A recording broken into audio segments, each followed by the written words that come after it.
Jamaah yang dimuliakan oleh Allah, doa dan zikir di akhir zaman menjadi hal yang penting bagi orang yang beriman. Jika ingin selamat, jika ingin bertahan dari segala fitnah akhir zaman, maka rutinkanlah untuk memiliki doa dan zikir. Apabila kita mengikuti sunnah Nabi SAW,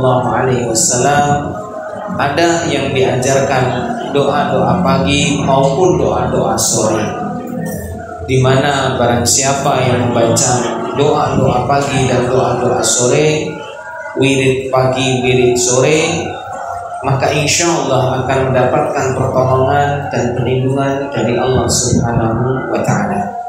Jemaah yang dimuliakan Allah, kita ambil beberapa contoh-contoh doa.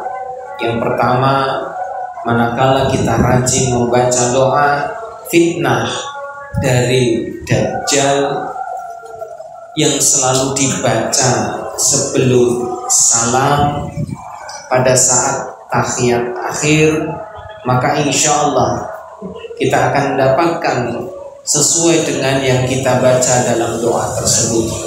Allahumma inni a'udzubika min adzabil qabri wa min adzabi jahannam wa min fitnatil mahya wal mamat wa min fitnatil masihid dajjal.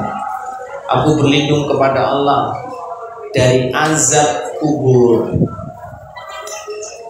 dari siksa api neraka, dari azab jahanam, dari ujian kehidupan maupun ujian kematian, dan juga ujian fitnah yang disebabkan oleh Al-Masih Ad-Dajjal. Maka jamaah yang kita minta kepada Allah adalah 5 perlindungan. Minta kepada Allah agar memberikan pertolongan dan perlindungan kepada kita.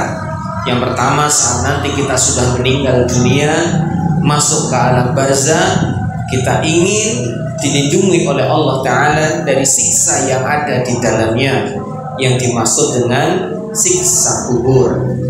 Bahkan saat nanti kita dibangkitkan, dikumpulkan di padang mahsyar, dan pada saat itu didatangkan neraka yang menyala-nyala dan mencari para penghuninya, maka saat itu kita berharap mendapatkan perlindungan dan pertolongan dari Allah agar tidak mendapatkan siksaan di dalam neraka dan tidak tergelincir jatuh masuk ke dalam jahanam. Kemudian kita juga meminta agar mendapatkan pertolongan perlindungan dari ujian saat kita hidup maupun ujian saat kita mati. Karena ujian saat hidup bisa mengguncangkan keimanan seseorang. Banyak yang tidak tahan dalam mengarungi kehidupan. Rasulullah SAW sudah menyatakan ada 2 hal yang dibenci oleh manusia. Yang pertama adalah kematian, dan yang kedua adalah sedikitnya harta. Hadis riwayat Imam Ahmad. Rasulullah menyatakan sesungguhnya manusia itu benci kepada 2 hal. Yang pertama, benci kepada kematian. Yang kedua, benci dengan harta yang sedikit. Padahal kata Nabi SAW, kematian adalah hal yang baik, karena memutuskan dia dari segala ujian yang ada di dunia. Saya ulangi, kematian adalah sesuatu yang baik karena memisahkan dia, menghentikan dia dari segala ujian dan fitnah di dalamnya. Maka jamaah yang dimuliakan oleh Allah, tidak semua kematian buruk. Justru kematian ini menjadi sangat baik. Ada kisah bagaimana Nabi Musa alaihissalam didatangi oleh malaikat maut dan akan mencabut nyawanya. Karena Nabi Musa tidak terima dia mau dicabut nyawanya tanpa permisi, maka ditamparlah malaikat maut sampai rahangnya pun bengkok. Dan ini nyata, dijelaskan di banyak riwayat. Kemudian datang kepada Allah, ya Allah, Nabi Musa telah menamparku karena dia menolak untuk dicabut nyawanya. Kemudian Allah mengembalikan keadaan seperti semula kepada malaikat maut.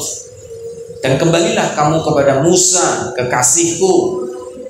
Karena Nabi Musa ini disebut dengan kalamullah, Nabi yang biasa bercakap-cakap dengan Allah Ta'ala selagi masih di dunia, tanpa perantara.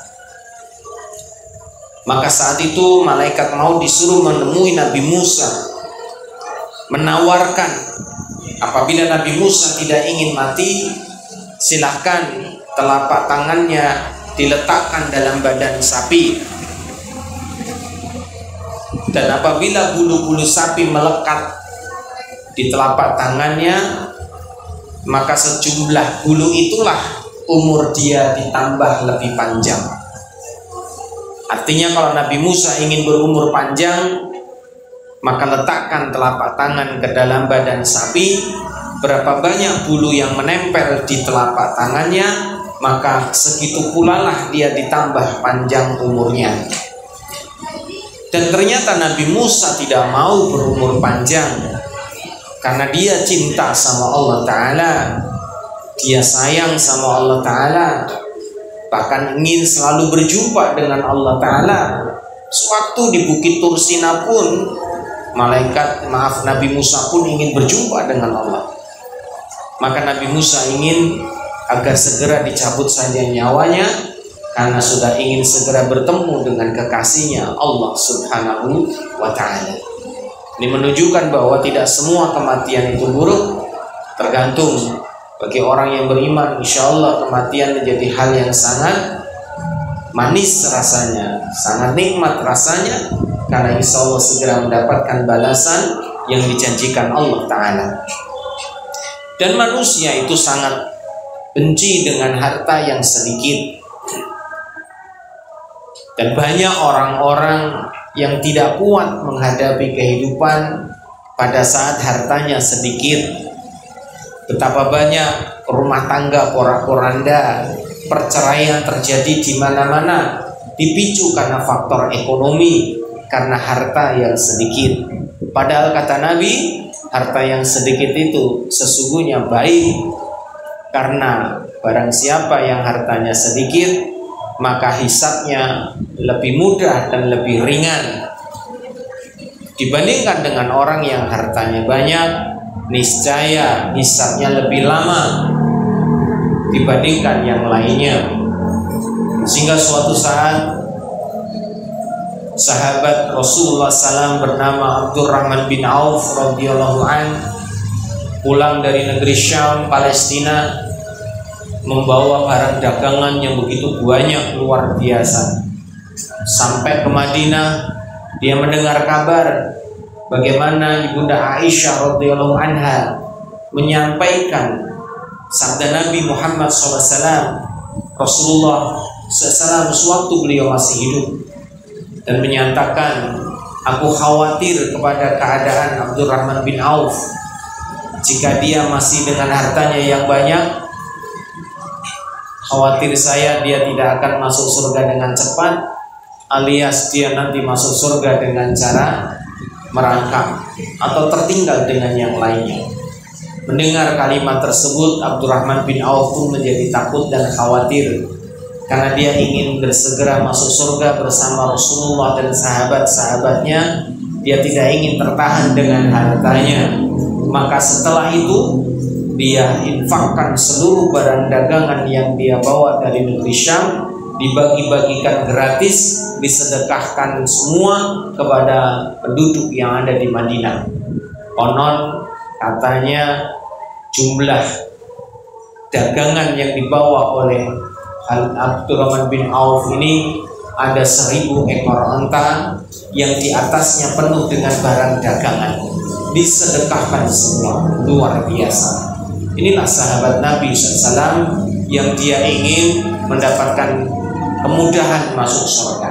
Karena harta yang banyak bisa jadi menghalangi kita masuk surga lebih cepat. Harta yang sedikit bisa jadi mempercepat kita masuk surga. Dan memang Nabi SAW menyatakan orang-orang miskin lebih dulu masuk surga dan selisih 40 tahun dibandingkan orang-orang kaya untuk masuk surga berikutnya. Jadi kalau kita disuruh milih jadi miskin atau kaya, maka pilihlah. Nah, kalau ingin masuk surga lebih dulu, ya jadilah orang miskin, karena insya Allah lebih duluan masuk surga dibanding orang kaya. Tapi orang kaya meskipun 40 tahun jarak selisih masuk surganya, tapi kedudukan orang kaya saat sudah masuk surga lebih tinggi daripada orang-orang miskin. Ora apa-apa mlebu keri, sing penting surgane luwih tinggi, lebih tinggi. Kenapa? Karena orang kaya ini hartanya banyak, bisa beramal jauh lebih banyak, jauh pahalanya lebih besar. Ya memang hisabnya lama, tapi pahalanya juga banyak. Dia punya peluang bisa melakukan ibadah melebihi dari orang-orang miskin. Pernah suatu saat orang-orang miskin mengeluh kepada Nabi, "Ya Rasulullah, orang-orang kaya bisa bersedekah dengan hartanya sehingga Allah beri pahala yang banyak kepada mereka, dan kami tidak bisa mengalahkan mereka dalam urusan pahala. Ya Nabi, adakah solusi untuk kami?" Kemudian Rasulullah mengajarkan, jika kamu ingin mengalahkan pahala orang kaya dalam sedekah, maka bacalah Subhanallah 33 kali, Alhamdulillah 33 kali, Allahu Akbar 33 kali. Maka barang siapa yang Subhanallah 33, Alhamdulillah 33, Allahu Akbar 33 dibaca, maka pahalanya sebagaimana pahala sedekahnya orang-orang kaya. Bagaimana orang miskin? Enak toh? Dikasih solusi nih sama Rasulullah SAW. Nggak usah iri dengan orang kaya. Nah, ternyata setelah para sahabat miskin mengamalkan sunnah Nabi ini, tiba-tiba lapor lagi, "Ya Rasulullah, ada apa?" Mengeluh lagi mereka. Ternyata, "Ya Rasulullah, amalan yang kau berikan kepada kami sekarang juga dilakukan oleh orang-orang kaya. Karena orang kaya mereka juga tetap sedekah, malah nambah dengan mengikuti kami, membaca zikir juga. Subhanallah, Alhamdulillah, Allahu Akbar semua." Apa kata Nabi? "Kalau begitu kamu tidak akan pernah lagi bisa mengalahkannya." Itu jawaban Nabi. Artinya ya wis, jatahmu memang ngono. Lah piye meneh wong sugih wis akeh sedekahe, sudah banyak berbagi berdermanya, nambah mengamalkan sunnah wirid Nabi ini. Ya wis toh ya, nggak ada yang bisa mengalahkan. Maka bagi yang kaya, lu yang kaya yang sudah bersedekah, jangan lupa berzikir kepada Allah Ta'ala sesuai yang disunahkan tadi. Insya Allah pahalanya banyak, luar biasa. Yang jelas kita disunahkan oleh Nabi ya jadi orang kaya, bukan jadi orang miskin. Karena dengan kaya ini insya Allah bisa berbagi, memberi manfaat kepada banyak orang dan lingkungannya. Lebih-lebih orang kaya insya Allah bisa menunaikan haji, bisa menunaikan umroh, bisa membantu saudara-saudara kita yang berjuang di negeri Syam, di Palestina dan lain-lain. Karena dengan orang kaya dia bisa berbagi hartanya, berbagi miliknya yang dititipkan Allah Ta'ala untuk perjuangan di jalan Allah. Moga-moga kita jadi orang kaya semua. Amin. Allahumma amin. Jamaah yang dimuliakan oleh Allah, inilah bekal yang pertama. Ini baru pertama ini, bekal untuk menghadapi akhir zaman. Apa tadi? Bekal yang pertama, doa dan zikir. Perbanyak doa, perbanyak zikir. Dan doa yang sunnah diajarkan Nabi, doa fitnah dajjal sebelum salam, saat kita tahiyat akhir, baca doa itu dengan rutin. Baca zikir hasbunallah wa ni'mal wakil, ni'mal maula wa ni'man nasir. Ini zikir yang bisa kita baca. Yang ketiga, kalimat la ilaha illallah wahdahu la syarikalah, lahul mulku wa lahul hamdu wa huwa ala kulli syai'in qadir. Insyaallah akan terjaga dari gangguan setan dan bala tentaranya serta kejahatan makhluk Allah lainnya. Kemudian juga baca wirid pagi petang. Banyak sekali yang diajarkan oleh Rasulullah kepada kita. A'udzu bikalimatillahi tammati min syarri ma khalaq. Bismillahirrahmanirrahim. La yadurru ma ismihi syai'un fil ardi wa la fis samaa'i wa huwas samiul 'alim.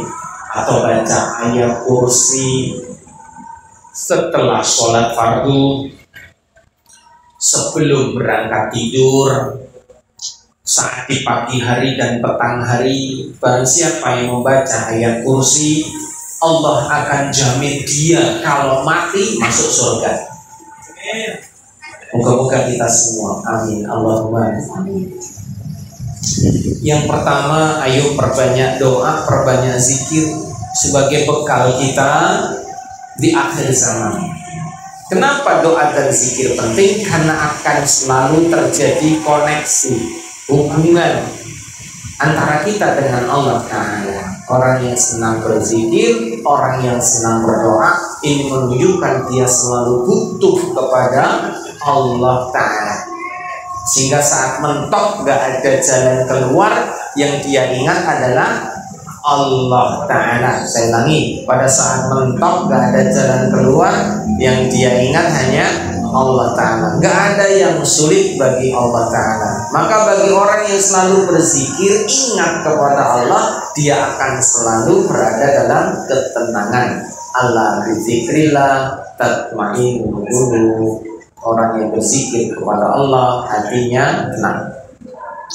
Yang kedua, bekal di akhir zaman adalah kesabaran.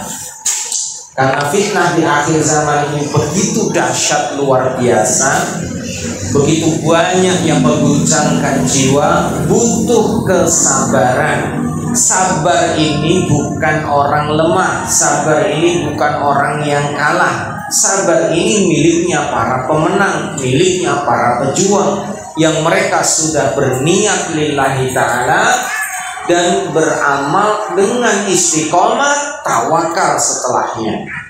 Sehingga orang-orang yang sabar ini selalu mendapatkan pertolongan, perlindungan. Wasta'inu bis-sabri was-shalah wa innallaha ma'as-sabirin. Mintalah tolong kepada Allah dengan sabar dan sholat. Sesungguhnya Allah membersamai orang-orang yang sabar. Sabar itu mudah diucapkan, ringan diucapkan, tapi berat untuk dilaksanakan. Ada sabar dalam ketaatan. Artinya kalau kita taat, istiqomah, sabar, dan itu berat, ujiannya banyak. Contoh, kita melaksanakan sholat, wah itu berat, butuh kesabaran, terus diulang-ulang, nggak ada kata bosan. Kita ngaji ke parkiran dakwah Senin dan Kamis, itu juga bentuk ketaatan, butuh kesabaran. Rakyat ujian ya tetap mangkat, panas ya tetap mangkat. Nah, ini istiqomah, sabar dalam ketaatan. Apalagi saudara-saudara kita yang berjuang di negeri Palestina, di negeri Syam, atau di negeri-negeri konflik, yang mereka tuh bersabar menghadapi musuh-musuhnya, bersabar dalam pertahanan, menjaga perbatasan, bersabar dalam menghadapi ujian antara kehidupan dan kematian. Sabarnya luar biasa. Nah, kesabaran itu akan diuji. Ada lagi orang sabar dalam menghadapi musibah, ujian. Dikasih sakit, dia bertahan, dia tawakal. Dikasih cobaan, banyak beban, dia istiqomah, dia bertahan, dia berusaha untuk selalu tawakal kepada Allah. Ini namanya sabar dalam ujian, sabar dalam cobaan. Ada juga yang namanya sabar dalam mendapatkan nikmat.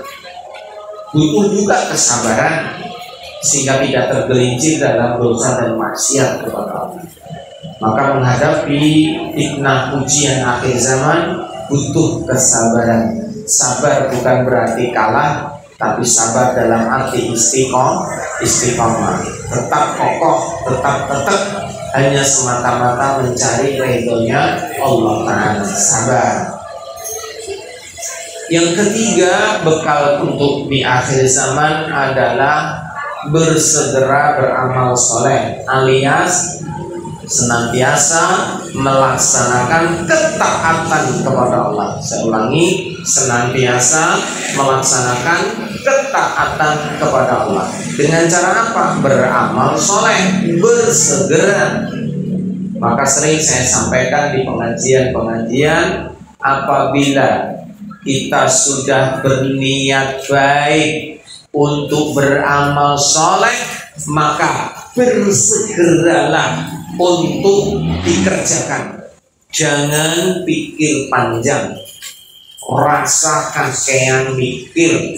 Saya ulangi, apabila seseorang sudah berniat untuk beramal soleh, maka segeralah tunaikan.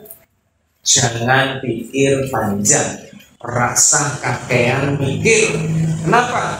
Semakin kita berpikir panjang, kakean mikir, akhirnya orang sido memberi peluang kepada setan untuk mengganggu niat kita, melemahkan semangat kita, akhirnya nggak jadi beramal soleh. Maka jamaah, jika sudah punya keinginan, niatan, segeralah eksekusi, segeralah ambil tindakan, karena dalam niat dan langkah itu sudah menghasilkan pahala. Apalagi selesai ditunaikan dengan sempurna, maka pahalanya pun juga akan diberikan sempurna. Jemaah yang dimuliakan oleh Allah, di akhir zaman untuk melaksanakan ketaatan kepada Allah tidaklah mudah. Banyak ujian, godaan, cobaan. Arab ngaji yo sing ngalang-alangi yo akeh. Mau sholat malam itu loh beratnya luar biasa. Mau baca Quran juga rasanya wis wah ngantuk aras-arasan.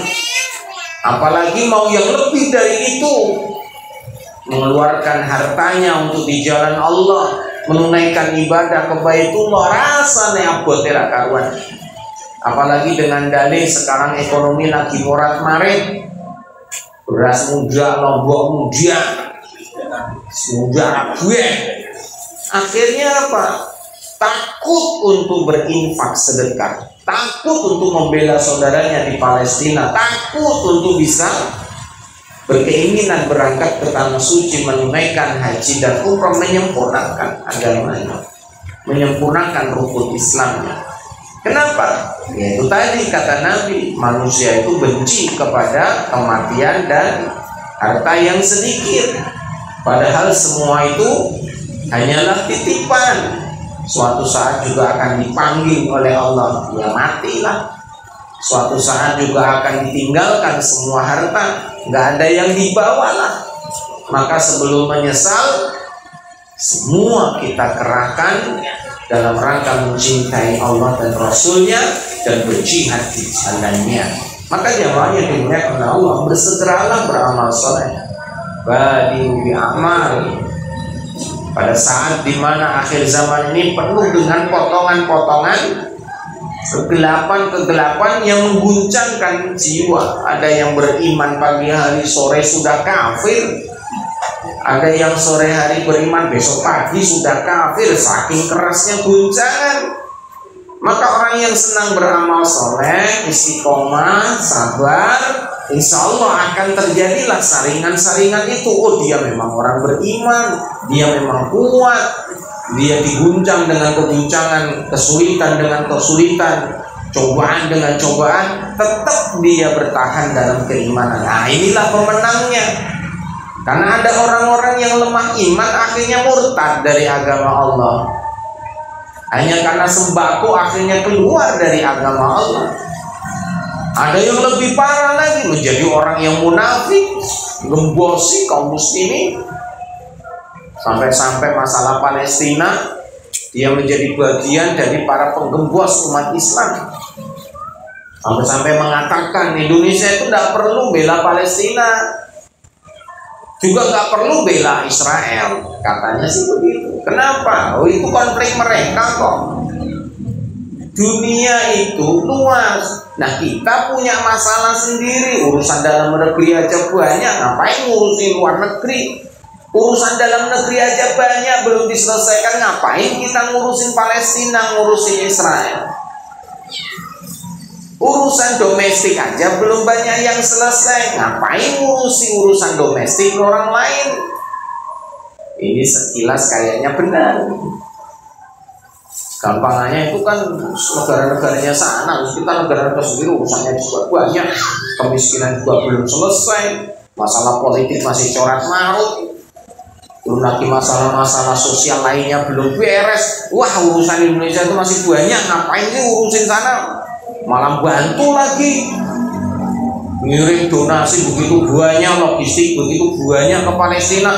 Orang Indonesia aja masih banyak kekurangan. Nah, ini kayaknya benar logika ini. Ini tipikal seorang munafik. Maka kalau kita bisa balas menjawab mereka ya gampang saja. Nah, kalau begitu ngapain kemarin Pak Jokowi datang ke Rusia mendamaikan antara Rusia sama Ukraina? Kan urusannya negeri mereka, ngapain kok ngurusin ke sana? Ya, balik aja gitu. Ngapain Indonesia ngirim tentara perdamaian melalui PBB? Urusan domestik sana, ngapain Indonesia ikut-ikut? Urusan Indonesia masih banyak, udah gak ngirim tentara barang. Tanya saja begitu. Nah, kan nggak bisa jawab. Nah, ini persoalannya adalah karena kita memiliki ikatan spiritual, ikatan keimanan dengan Palestina, dengan negeri Syam. Maka kita bantu mereka ya karena alasan spiritual, alasan keimanan. Nah, kalau memang itu tidak pakai alasan keimanan, ya sudahlah, alasan kemanusiaan. Tidak mau anak-anak dibunuh, kita nggak peduli, kita nggak empati. Wanita orang tua dibunuh begitu saja, dibom begitu saja, habis semuanya. Masa kita diam saja? Mana rasa kemanusiaan? Kalau tidak mau milik iman, ya milikilah nilai-nilai kemanusiaan. Ini jamaah yang dimuliakan Allah. Semoga saudara-saudara kita di Palestina diberi kekuatan oleh Allah Ta'ala, bertahan di sana untuk membebaskan Al-Aqsa, menunggu kedatangan Imam Mahdi dan kaum muslimin. Moga-moga Allah memberikan fajar kemenangan kepada umat Islam, dan sudah menjadi nubuah akhir zaman, kenyataan itu akan segera datang dan kemenangan akan ada di tangan kaum muslimin. Moga-moga kita termasuk bagian dari perjuangan itu. Setidak-tidaknya kita berbagi donasi. Kalau tidak mampu ya cukup dengan doa-doa. Jangan ada kebencian di dalam dada kepada saudara kita kaum muslimin di mana saja. Moga-moga selamat dunia akhirat. Jemaah yang dimuliakan oleh Allah Ta'ala, yang terakhir bekal kita di akhir zaman adalah memohon kepada Allah akhir yang baik, memohon kepada Allah kematian yang baik. Karena tidak ada bekal yang terbaik kecuali akhir yang baik. Tidak ada bekal yang kita bawa untuk menuju kepada Allah, kembali kepada Allah, kembali ke akhirat Allah, kecuali dengan membawa kematian yang husnul khatimah. Maka kita dibolehkan berdoa memohon kepada Allah mati yang baik, kematian husnul khatimah. Kita tidak ingin minta mati, bukan. Kita ingin minta matinya husnul khatimah. Bedakan antara pingin mati sama pingin mati husnul khatimah. Maka jamaah yang dimuliakan Allah, karena kematian ini bisa mengakhiri semua ujian dan cobaan. Kematian bisa mengakhiri semua fitnah-fitnah yang ada. Maka selama kita masih diberi kehidupan, ayo selalu kita berusaha menanamkan semangat berjuang. Innallaha yansurkum wa yusabbit aqdamakum. Barang siapa yang menolong agama Allah, maka Allah akan tegakkan kita di muka bumi. Allah akan tolong kita. Moga-moga bermanfaat buat semuanya. Selalu bersabar, istiqomah di jalan Allah Subhanahu wa Ta'ala. Ayo kita berjihad, berjuang bi amwalikum wa anfusikum fi sabilillah, fi mardhatillah. Moga-moga Allah redha kepada kita, moga-moga Allah sayang kepada kita. Mari sama-sama kita berdoa. Moga-moga Pak Sulaiman diberi kesembuhan, menjadi hamba yang insyaallah istiqomah dalam dakwah, dianugerahkan kepada Allah pahala yang banyak. Juga kepada saudara-saudara kita di Palestina, moga-moga Allah kuatkan iman mereka, diberi kemenangan oleh Allah Subhanahu wa Ta'ala, dan menjadi mercusuar dunia. Al-Fatihah. A'udzubillahi minasyaitonir rajim. Bismillahirrahmanirrahim. Alhamdulillahi rabbil alamin arrahmanir rahim maliki yaumiddin iyyaka na'budu wa iyyaka nasta'in ihdinas siratal mustaqim siratal ladzina an'amta 'alaihim ghairil maghdubi 'alaihim waladdallin. Amin. Allahumma ansur 'ala mujahidina fi Filistin, Allahumma ansur 'ala al-qafilin fi kulli makan. Allahumma ansurna ya Allah ya Allah ya arhamar rahimin. Allahumma ighfir lil muslimina wal muslimat wal mu'minina wal mu'minat al-ahya'i minhum wal amwat innaka qaribun mujibud da'wat. Allahumma ighfir lana dhunubana wa liwalidayna warhamhuma kama rabbayana shighara. Bilkhusus Ustaz Sulaiman, Allahumma rabbana si'adil ba'sa ismi anta syafi la shifa la shifa la shifa la yughadiru saqama wa ika bi kalimatillahi tamma min kulli syaitan wa hama wa min kulli ainin lama. Rabbana dhalamna anfusana wa in lam taghfir lana wa tarhamna lanakunanna minal khasirin. Rabbana atina fid dunya hasanah wa fil akhirati hasanah wa qina adzabannar wa qina jannata ma'al abrar ya aziz ya ghafar ya rabbal alamin. Wa sallallahu ala Muhammadin nabiyil ummi wa ala alihi wa sahbihi wa barik wa sallam. Subhana rabbika rabbil izzati amma yasifun wa salamun ala mursalin walhamdulillahi rabbil alamin. Bismillahil Fatihah. A'udzu billahi minasyaitonir rajim. Bismillahirrahmanirrahim. Alhamdulillahi rabbil alamin arrahmanir rahim maliki yaumiddin iyyaka na'budu wa iyyaka nasta'in ihdinas siratal mustaqim siratal ladzina an'amta 'alaihim ghairil maghdubi 'alaihim waladdallin. Amin ya rabbal alamin. Allah bisawab wa billahi taufiq wal hidayah. Assalamualaikum warahmatullahi wabarakatuh.